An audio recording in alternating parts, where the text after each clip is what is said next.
Quanto de água eu devo beber por dia, né? Quando eu penso nesse valor, tem diversas formas estimativas, né, que variam de 25 a 45 ml por cada quilo de peso. O mais padrão é de 30 a 35 ml por cada quilo de peso, mas tem então os fatores de correção que podem ser aplicados nessa fórmula. Um deles, se você tem extremo baixo peso, então no caso estaria fazendo um consumo muito inferior ao mostrado nessa fórmula, ou quando você tem um percentual de gordura muito elevado, seu peso está muito alto, isso vai dar um valor astronômico, então também pode ser feito um ajuste.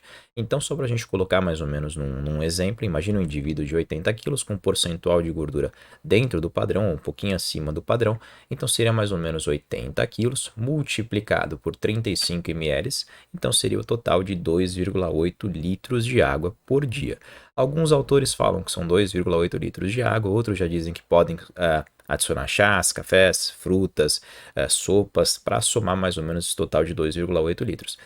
Eu vejo isso uma informação bacana, porque é quase a maioria, né? Quase acima de 90%. Quando eu pergunto sobre a ingestão de água para os meus pacientes, é sempre um copo de água pela manhã, ou se não, falam aquilo, café conta, então eu bebo água todo dia, porque água com café o dia inteiro, então eu bebo café o dia todo, então eu bebo água o dia todo, mas não bate, não chega nem perto a 500, e quem dera aí 1 litro de água por dia. Então aumenta a ingestão de água, uma das maiores fontes para você conseguir reduzir aquela sua retenção de água é aumentar o consumo de água, tá bom?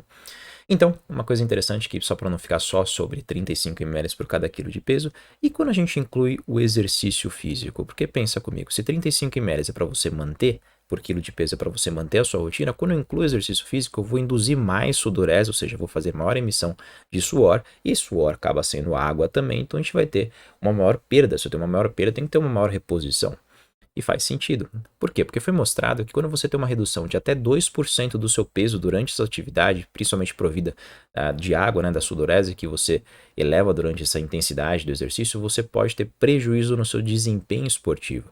Então, muitos colocam um monte de suplemento, aumenta fontes de carboidrato, achando que isso vai melhorar o desempenho, mas não ajusta o consumo de água. Então, beba água. Então, no caso, por exemplo, de um indivíduo de 70 quilos, se vai perder 2% desse peso, perderia mais ou menos em torno de 1,4 quilos durante essa atividade, né? Que depois vai sendo restabelecido ao longo desse dia.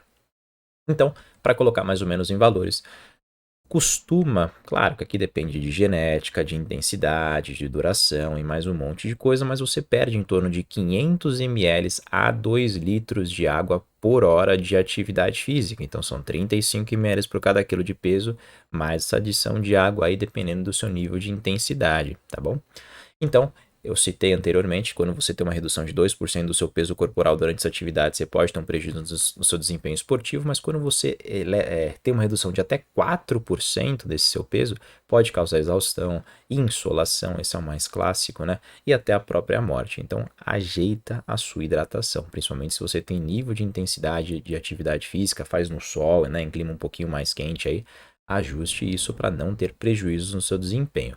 Então, o próprio artigo que cita sobre essas informações, que eu vou colocar na referência do vídeo do YouTube, ele dá um exemplo aqui, né? Ele fala assim, vamos supor que você vai treinar de manhã, perto do almoço. Então, antes de dormir, toma 500 ml. Ao acordar, toma mais 500. Antes da atividade, mais 400 a 600 ml. E já que na atividade física você tem uma perda de 500 a 2 litros de água por hora de atividade, então durante o exercício físico também faço o consumo de água. Ele diz que o interessante é você manter uma frequência nesse consumo, então a cada 5 minutos ou a cada 15 minutos, dependendo se você tem essa praticidade ou não, e evitar aquela sinalização de sede, né? Muitos só vão beber água depois na metade do treino, ou no fim do treino, né? Quando sente aquela sede, evita isso, tenta manter mais constante ao longo desse treinamento, que você vai manter níveis mais estáveis de hidratação do seu corpo e evitar esse empecilho que poderia diminuir o seu desempenho. Lembrando que caso você também queira ser mais metódico, você poderia se pesar antes do exercício e pós o exercício para você ajustar essa quantidade de hidratação que você faz. E o próprio artigo ele fala que a cada 1 libra perdida, ou seja, meio quilo perdido nessa atividade, você beba 3 copos d'água. Então, 3 copos para cada meio quilo perdido. E caso você vá fazer uma competição, vai fazer uma maratona, alguma coisa, às vezes viaja para o local, caso você consiga. Claro, é que eu estou pensando mais em questão de atleta, né?